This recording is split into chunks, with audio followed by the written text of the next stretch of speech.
How's it going, everybody? Welcome back to another video. It's Keaton here. I'm really excited for this video. We're going to talk about 10 lessons for aspiring entrepreneurs. This is the video I wish I had. It's just kind of the compilation of lessons that I've learned over the last 3 years or so of running my own business and having it be relatively successful. Before we dive into the video, this one is sponsored by those of you who have booked coaching calls with me. Thank you so much. If you'd like to book another one, or if you're interested in booking your first coaching call with me to start an online business, marketing agency, whatever it is, then go ahead and click the link down below and we'll see you on one of those calls soon. And if you enjoyed today's video, please consider subscribing, leaving a comment down below. I read and reply to all the comments that come through right now, so would love to see that. Great, so for those of you who don't know me, my name's Keaton Walker, and about 3 years ago, I started a marketing agency. It's grown to about $70,000 per month in recurring revenue, and we're growing that every single month. It's just kind of where it is right now. We're hoping to surpass $1 million in revenue this year. That would be very cool. I run this marketing agency with a team of account managers and appointment setters and salespeople that really help us grow and make sure that I don't have to spend every single second of my day working, which I'm super grateful for. And the way that I started this marketing agency is when I was in college and I just hated it, didn't want to do it anymore. I decided I want to start a business. I dropped out of college and just started selling marketing services to orthodontists.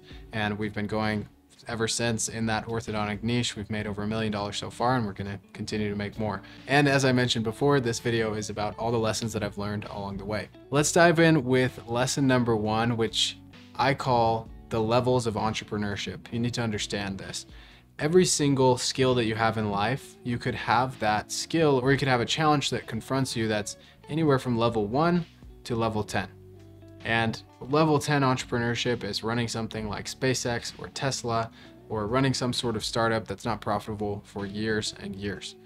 If you want to do that and wait for this big payout, that's great for you, but likely you're watching this video because you're interested in business, but you still need to pay the bills somehow today. And that's where the lower levels of entrepreneurship come in. Levels 1 to about 4 is a great place to start for anyone who's brand new to entrepreneurship. And this is where you just start a service-based business online that doesn't require a lot of upfront capital. It just requires you to have a computer and you can provide that service to people. It's just being a freelancer. That's where you start.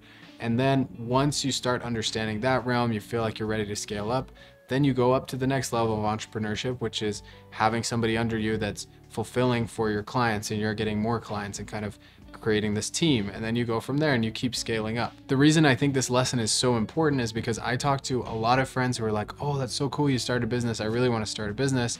And like 100% of the time they say, I have this idea for an app. This is what I'm going to do with my app. And I'm like, cool, that's sweet, like I'm excited about your app. But typically when it comes to growing an app like that, there's a lot of resources involved, there's a lot of upfront investment, and you can go get investors, but you have to pay your bills somehow. And learning what can be sometimes really difficult lessons through entrepreneurship while you're still making money is a lot more exciting than learning really difficult lessons, not making any money, and laying in bed at night feeling like, where's my next meal gonna come from? That's not fun. So make sure you start low on the levels of entrepreneurship and then just start going up from there. That brings us to lesson number 2, which is to not action fake. Action faking is a play on words, obviously, and is meant to be the opposite to action taking. Action taking is where you're actually taking action, getting things done, getting the right things done. And action faking is when you're working on your business, but you're not actually getting anything done. Because usually the things that drive your business forward are the most uncomfortable. A lot of new entrepreneurs will spend a lot of time on things that are just easy to do, like setting up your website or talking to your friends about it, or watching YouTube videos about the type of business you want to start. All of these things are distractions from actually going out to your market, talking to the people that you're going to be selling to, and getting them on board with your product. That's uncomfortable. People don't want to do it, and so they end up action faking, and then they wonder why they haven't been able to grow their business. And one thing I'll say about this, a lot of people say, hey, you should work smart, not hard. And that's totally true, but you don't really know how to work smart until you've worked hard. You've just got to grind, you've got to get in the trenches, you've got to learn the ins and outs of the business until you know how to work smart, put people into place, and keep growing from there. Awesome, that brings us to lesson number 3, which is don't be an ASKHOLE. That's an ASKHOLE. An ASKHOLE is someone that goes to somebody, asks a million questions, gets all the answers they need to those questions to start their business, and then doesn't actually do anything because they're looking for some sort of silver bullet or answer. Everybody goes through this stage a little bit, but you want to keep it to the minimum as possible. It's good to, reach out to people, get advice from them. But if you're not actually taking any of the advice and putting it into practice and seeing if it's good or bad advice, then what's the point of you talking with that person? It's just another form of action faking where you're feeling like you're moving forward because you're talking to people, but you're not actually making any sales, talking to your market, or building a product to sell. So every time you reach out to someone for consulting or to go to lunch or do something like that, consider, hey, am I being an asshole? Would it be better just using this time to actually work on my business instead of ask somebody else about what I should do about my business? Awesome. Number 4 is to pay your stupid tax. This is something I got from Chandler David Smith, and he talks about getting into real estate investing, that your first real estate deal, you're going to do a lot of things wrong. Ryan Pineda talks about how his first flip, he did a horrible job and he made all these mistakes. But because of those mistakes, he learned and he was able to not make those mistakes the second time. So as you're progressing in your entrepreneurial journey, just know that every time you take a foray into a new realm, whether that's partnering with someone, launching a new product, or whatever it is, you're likely going to do it wrong the first time, and that's okay. Just get it out of the way, pay your stupid tax. That's either paid in time or in money, by the way, and then just get on with your life and you'll be much better equipped to keep going in the future. I can't remember who said the quote, but one of my favorite quotes when it comes to this is, improvisation is much more vital in the long run than research. You can't just sit around researching. You've actually got to go pay that tax, learn the thing by doing the thing, and then you can progress forward in your entrepreneurial journey. All right, so that brings us to number 5, which is to treat life like a video game. I love thinking about things like this. I can't remember where I first heard the idea, but it sort of just came to mind one day when I was thinking about, what would happen if my business failed tomorrow? What would I do? And it made me think about being a video game player in like an RPG. And once you die, what happens? You just respawn. And that's exactly what entrepreneurship is like. Russell Brunson tells the story about after his first company almost went bankrupt. He was in Mexico at this party and he started talking to this entrepreneur and he's like, hey, what's your business? This and this, what are you doing? And he's like, oh, I used to run this business. Now I'm thinking about starting this one. And he said like, okay, that's good. You've cycled. And he was like, what do you mean I've cycled? And he said, well, you've had a business that fails. I don't work with entrepreneurs until they've cycled because they're way too prideful before they do so. So this just goes to show that Russell Brunson, like one of the coolest internet entrepreneurs out there, had to respawn as if his life was a video game, and it turned out all right. There's really not a ton of risks when you're working with those first few levels of entrepreneurship. So if you fail, which you likely will, at least you tried, now you know what not to do. Go do it again. This is exactly what I did in my first business. I wanted to make money blogging and I just didn't make any money whatsoever. I was focused completely on the wrong things. And all of the lessons that I learned trying to do that totally helped me start my marketing agency a few years later. All right, that brings me to number 6, which is to stay humble. And that definitely relates to what I was saying about Russell Brunson earlier. If you start to believe you are the bee's knees and that you're amazing, that everything you do, everything you touch turns to gold as an entrepreneur, that is the first path down a slippery slope that will cause you to lose as an entrepreneur.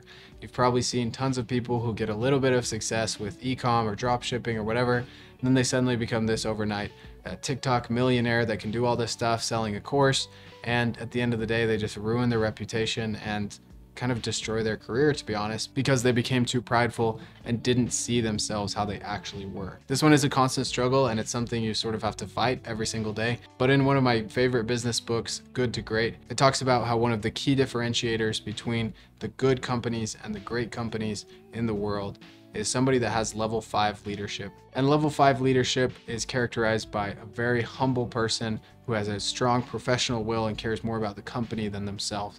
And that's the type of entrepreneur you want to be if you want to last. This will also help you learn a lot more. I find when I think I know what to do and I'm taking that action, I don't make as much progress as when I'm working with a coach, asking him questions about what he would do, and talking to somebody who's a few steps ahead of me. That really helps me take the right actions, and I stay more humble because I understand that I don't have all the answers. Awesome, now let's go to number 7, which is the flywheel effect. This also comes from that book, Good to Great. And Jim Collins talks about in the book, when you're a kid and you're in the merry-go-round at a park, you start to push that merry-go-round. It's really slow, it takes a lot of effort, but it's barely turning and it's going really slow. And then eventually, as you keep walking or running and pushing and pushing and pushing, it goes faster and faster and faster until you can jump on the merry-go-round and its momentum carries you. That's where you're trying to get your business, But where most people give up is during that first part when you're pushing really hard and you're not seeing a ton of momentum. And then they say, okay, well, I had a little bit of momentum going this way, but I think it might be better if we go back the other way. So they switch the way that they're turning the flywheel or the merry-go-round, and then they lose all their momentum and they go back another way. If you're actually going the wrong way, it's good to switch your direction, obviously. But if you're going the right way and you just keep switching back and forth between strategies, it's not going to help you at all, and you're going to be stuck and more frustrated than ever before. So if you've got a business model that's proven to work, and by proven to work, I mean you're getting sales from it, you're actually getting people to buy, then just keep pushing, pushing, pushing until you end up with something that's carrying you through its own momentum.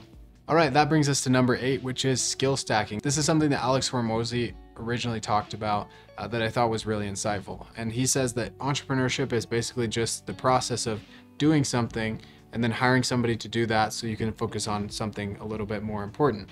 And then hiring somebody to do that thing so you can focus on something even more important, and continuing to scale that up. I think this is a really good way to think about growing your business because it allows you to start out and understand each level of your business as you go through the process of building it. Now, at some point, Alex says that you should figure out how to jump from, instead of just going one step up, you should go up 2 steps and see if you can hire somebody to fill that role that you were going to do for a while, and then you'll be able to grow faster. Now, it all depends on what you want to learn as an entrepreneur, but if your only goal is to grow as fast as possible, then you want to try to skip as many of those steps on the way up to the top, but you might make some mistakes, or you'll definitely make some mistakes up there. Whereas you go a little bit slower, you take every step, you'll likely enjoy the process a little bit better, especially when it's your first business, and you'll learn more about each role in your company, which will make you a more empathetic manager and entrepreneur. All right, that brings us to number 9, which is to count the cost. And for this one, I actually want to share a scripture from the Bible, which says,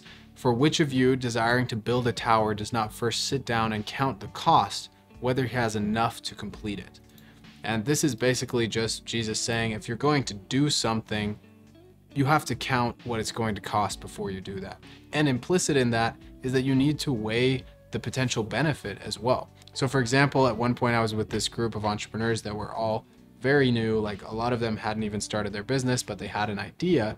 And we were meeting once a week to kind of talk over how everything was going, keep each other accountable. It was like a church community group. And I was making, I think, around $10,000 a month from my marketing agency at that time in like gross revenue. I wasn't keeping all of that. And one of the girls in the group had a great idea for this swimsuit company, which was going to be like a matching swimsuit with your partner type company, which is very cool. And her goal for that company was for it to make $2,000 a month in revenue and to keep, you know, $300 to $400 of that. I personally do not get excited about making an extra $300 to $400 a month from something that's costing me 15 to 20 hours a week in my own time. Now, yes, that could scale up and she could be making much more, and you know, I don't know where she's at today, but something I find that a lot of people struggle with is they don't begin with the end in mind, which is crucial if you don't want a business to grow into this like crazy behemoth chaos thing that you have to deal with all the time and you don't even enjoy it anymore. So you need to think seriously about how much you want to charge so that it's actually worth your time. And you should be making more than you make in your current job, or else it's really not worth it. This is why I love starting with online services, because you can sell the service for whatever price makes sense for you. And as long as it makes sense for the other person buying it, then you're good. And when you're first starting, 100% of that is profit. You just have to put your time in. So to wrap up that thought, I would say just make sure you figure out what you really want. How much money do you actually want to be making for your business? And then pick a business model that actually fits that and allows you to have the lifestyle and the income that you want, has the potential for that. All right, that brings us to number 10, which is that the fearful are caught as often as the bold. So that comes from a quote from Helen Keller, but the quote that I actually like a little bit more and summarizes things a little better is from Niccolo Machiavelli, which says, "All courses of action are risky. So prudence is not in avoiding danger, it's impossible, but calculating risk and acting decisively. Make mistakes of ambition and not mistakes of sloth. Develop the strength to do bold things, not the strength to suffer." That is so good. I promise you that whatever point you're at in your life, the older you get, the riskier starting a business is going to get. So you're never going to have less risk than today. So you may as well start now. Likely you're interested in entrepreneurship because you're suffering in some way in your life. instead of the strength to suffer and do mental gymnastics about how we enjoy our life because of this reason or another reason, when really we want to follow this dream of starting a business. Also, to tack on to that, I don't really believe in risk. As Machiavelli says, all courses of action are risky. Staying in your job is risky, starting a business is risky, everything is risky because you never know what could happen in each one of these. There's upside risk and there's downside risk, and you just have to choose what you're going to do and whether or not you're going to follow your dreams or not follow them. All I know is that Bonnie Ware, who cared for people in the last 12 weeks of their life, said the #1 regret of the dying was that I wish I had lived a life more true to myself instead of the life others expected of me. Let that sink in, and let the quote about risk sink in for Machiavelli, and I promise you'll be much more motivated to start your business. Guys, thanks so much for tuning into this video. I really hope it was helpful for you. These are life-changing lessons that have really helped me over the last few years, and I hope to help you as well. If they did, leave a comment down below and subscribe. Thanks so much. We'll see you next time.